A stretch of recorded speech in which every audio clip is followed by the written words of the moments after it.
truck racing comes to Australia in the form of the inaugural Shell Formula diesel truck, Super Prix. Throughout the world, truck racing is putting entertainment back into motorsport. It's become a family spectacle, with a variety of entertainment on and off the track. For sponsor Shell, this first Calder truck Super Prix was the ideal venue to launch Shell Formula Diesel, the latest product in a lineup of high-technology fuels and lubricants. The result of 2 years research and development and over 30 million kilometres of on-road performance trials, Shell Formula Diesel now fuels even tougher competition on the racetrack. In the VIP areas, sponsors and their guests relax before the excitement of the day's events. The drivers? A mix of professionals and well-prepared amateurs. The engine specialists, the mechanics, the drivers work hard to tweak every bit of power from their vehicles before the big race. In the pits, several international stars are readying themselves to mix it on the track with the local heroes of the Aussie fans. This is the sport of the heavyweights. Exciting, competitive, with accent on the skills of the drivers. Oh, it's absolutely wonderful. The preparation of the trucks is just beyond my belief. They're really, for the first time out, they've really got it fantastic. Circuit's good. It's good. It's very like Brands Hatch back in England. No matter where you stand, you can see the action.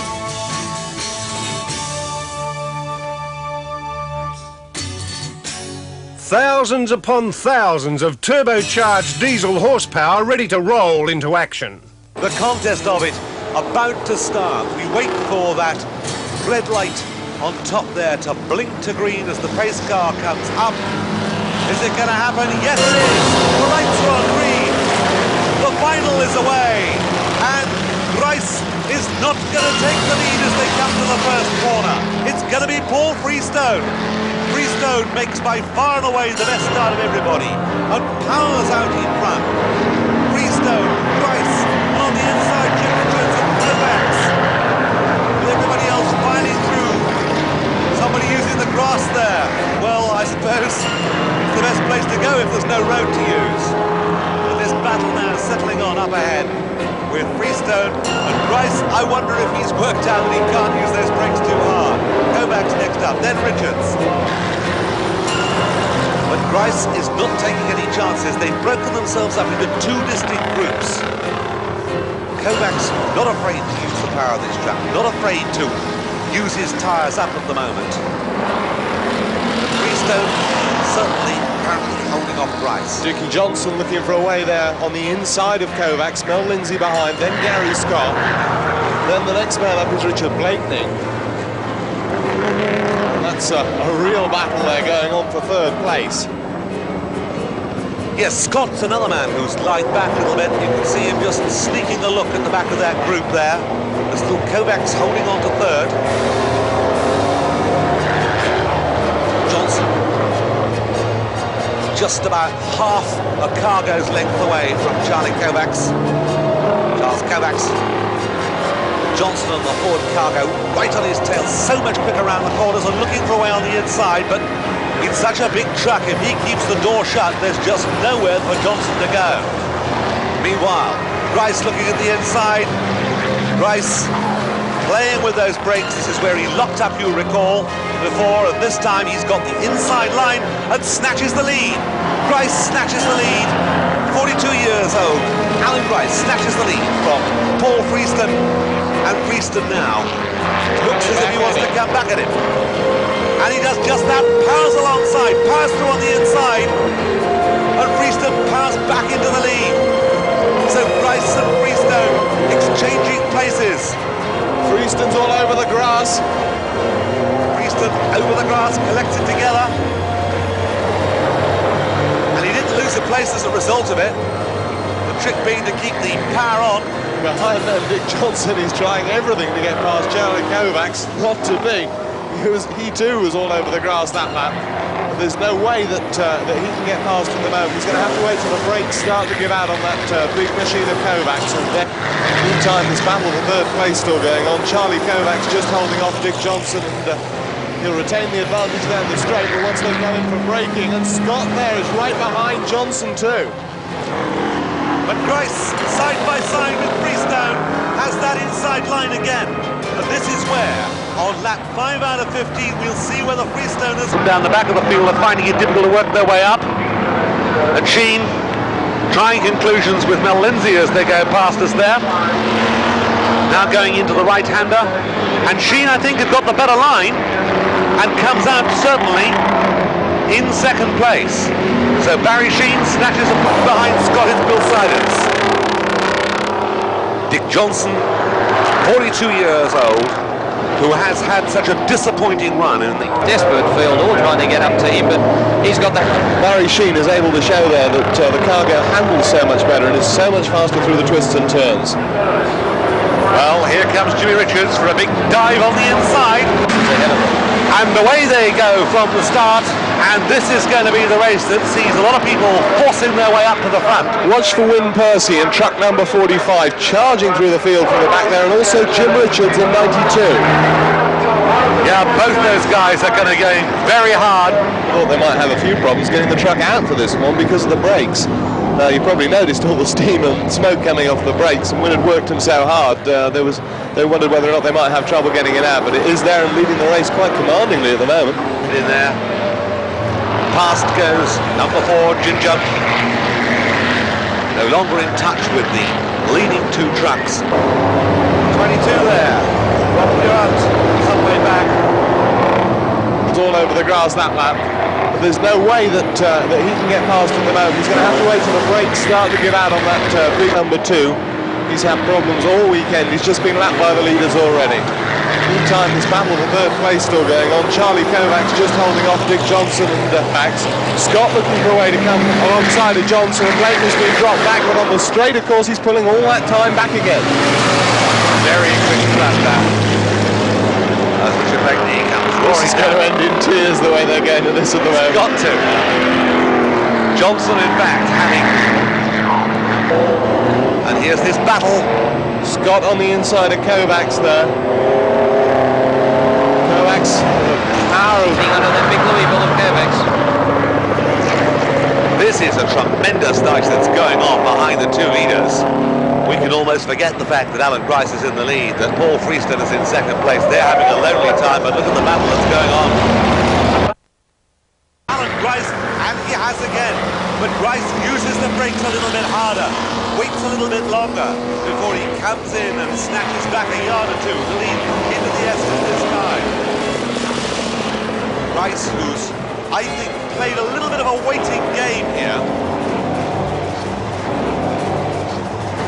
Johnson is still playing a waiting game too, perilously close to the back of Kovacs' truck, but hasn't yet found a way past through on the inside of him. Grice has raised the dust, but Grice has also raised his game. Yes, and Grice has pulled out probably now 25 yards, just like that.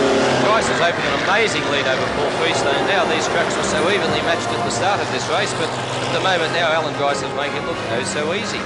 Well, Freestone got a little bit out of line on that lap, and that's why he dropped the extra ground. You certainly can't afford to give your competitors a second or so in these events. The racing is so close. And look at Gary Scott. He's made another move on Dick Johnson and has actually gone past him now. And he's now chasing Charlie Kovac.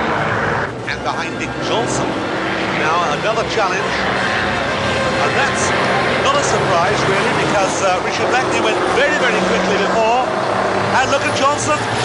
Johnson taking the low line there and really having a go. Blakeney going past both of them. Blakeney having to go past all three if he possibly could. And he had to give best there when they got to the corner because he was the one on the tight line. Well, Gary Scott has just lost 2 positions in the space of about a quarter of a lap. Grice, however, in charge of the race. Grice very much in control and driving things very much at his pace. Alan, who was so worried about the brakes throughout practice, saw his knee move then and he stamped on the clutch and went up a gear to come past the fence Well, he's certainly proving us so-called experts wrong, because he's done 11 out of 15 laps and he shows absolutely no sign of weakening at all. Those brakes must still be working quite effectively because he's way out in front of everybody. I think for those people who said that Alan Grice can't take care of the vehicle, he's proving them wrong. And up now comes Paul Freeston past the back markers as well, so he's got a clear run. Yeah, Johnson making an effort there under braking. But I suppose with the amount of power that he's got available, there is a limit to what he can do. And Dick Johnson almost being pushed along there was Kovacs by Scott. And Dick comes and looks at the inside, and up comes Richard Fleckley to try and find a way through the middle of them as we go back to Gricey.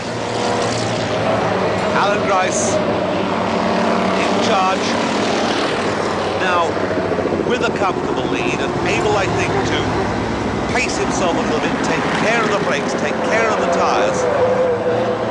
And here's this battle. Scott on the inside of Kovacs there. Kovacs, the power of his truck, allowing him to pull out a little bit of a gap, but under brakes. Watch for Scott coming up the inside. And Kovacs keeps the door closed. Scott has to follow him through, wags his tail at Dick Johnson. Yes, and Johnson's just sitting there waiting for either of them to make a mistake, but at this stage of the game it doesn't look like they will, although that's a little bit too close for comfort. Yeah, it raised the mud and the dust a bit, didn't it? And there's a beautiful passing manoeuvre by Scott, and he may just pull it off, although the big powerful Kenworth has the ability to pull away. Well, 3 along the straight there, because a change for Johnson, who finds himself Blakeney is coming up now. Blakeney coming up to have a look at Scott as well. Straight past Johnson. Look at Scott.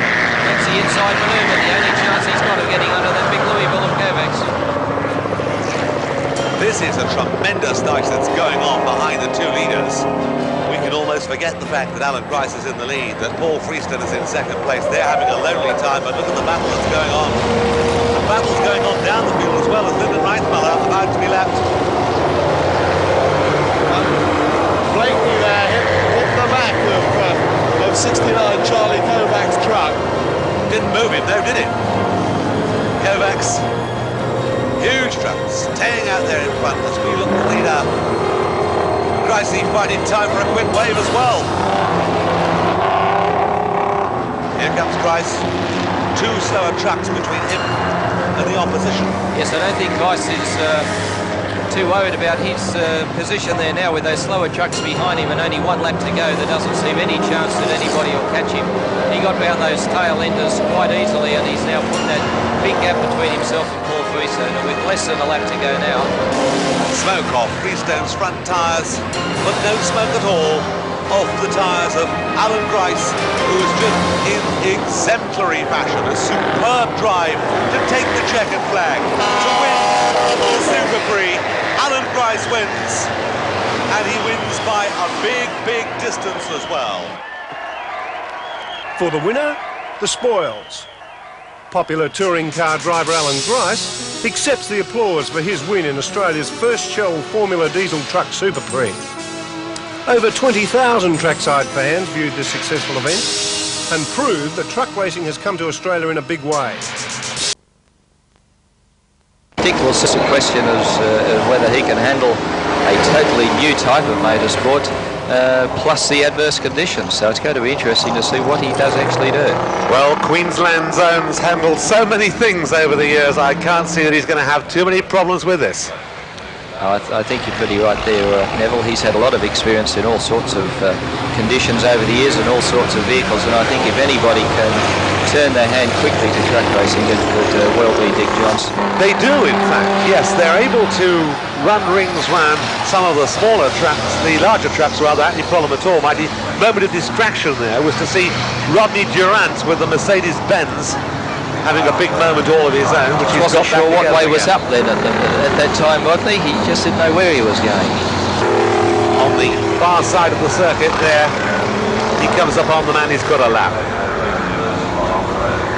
And tomorrow we shall have a camera in Dick Johnson's truck. so we'll be able to see what's happening down there. Reeling off the laps and well and truly in charge. Actually, lapped a competitor now. He's actually gone past 22, Rodney Durant, in that Mercedes-Benz, and he certainly looks like a happy man out there, Neville. Yep, lap 11 he should be. Just one more to go after this. And Queensland's own Dick Johnson is going to win the very first track race, and I can't think of anybody better to do it in Australia. I think if anybody deserves to go in the record books, it's Johnson, with the runabouts he's had over the past 12 months or so. This is quite a small consolation, I suppose, but yeah, I'm pleased to see Dick do well in this.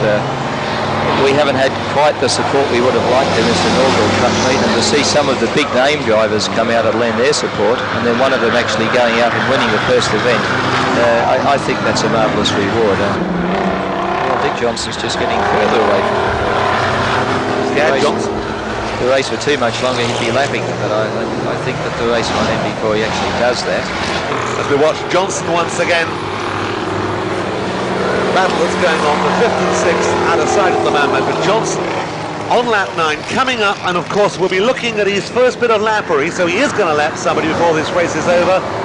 The victim, Rodney Durant, somewhere ahead of him. It'll probably be within the next lap or so he's going to catch up though.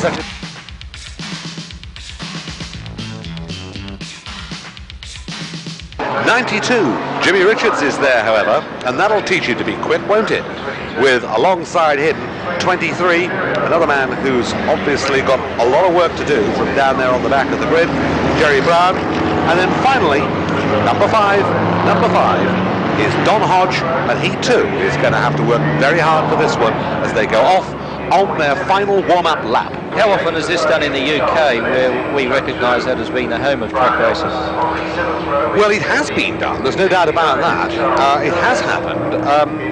By and large, I think the trackies much prefer to do it the normal way round, but we've also seen it happen also in rallying as well from time to time. Yeah, it happens a great deal on the continent with the continental truck races. For some reason, they seem to think that it's fairer to everybody. The problem is that with European racing, they tend to run a last chance race. And the winners of the last chance race are effectively the last qualified, so they get on the front of the grid for the final. And it's interesting that some of the people from down the back of the field are finding it difficult to work their way up. And Sheen trying conclusions with Mel Lindsay as they go past us there. Now going into the right-hander. And Sheen, I think, had got the better line and comes out certainly in second place. So Barry Sheen snatches a point behind Scottish Bill Sidens. Dick Johnson, 42 years old, who has had such a disappointing run in the... Well, it has been done, there's no doubt about that. It has happened. By and large, I think the trackies much prefer to do it the normal way round, but we've also seen it happen also in rallying as well from time to time. Yeah, it happens a great deal on the continent with the continental truck races. For some reason, they seem to think that it's fairer to everybody. The problem is that with European racing, they tend to run a last chance race. The winners of the last chance race. Frank Cafiro out in front of a desperate field, all trying to get up to him, but he's got that. Barry Sheen is able to show there that the cargo handles so much better and is so much faster through the twists and turns. Well, here comes Jimmy Richards for a big dive on the inside.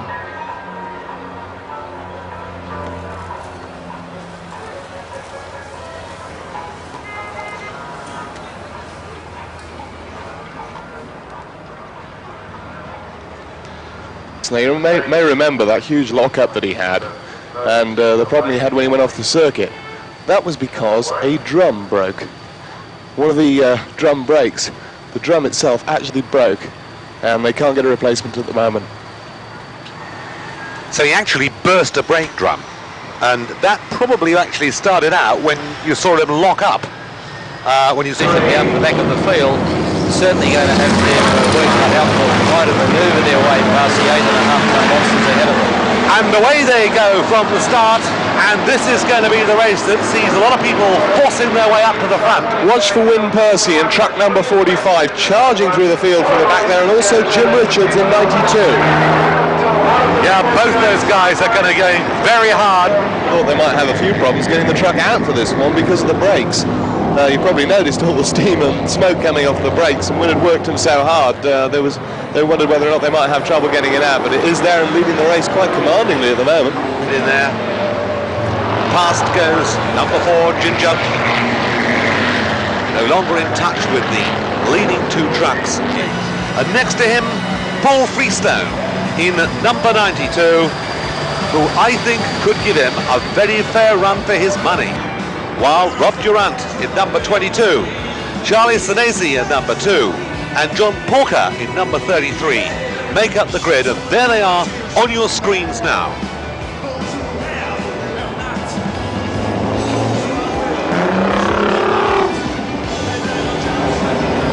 Trucks on their way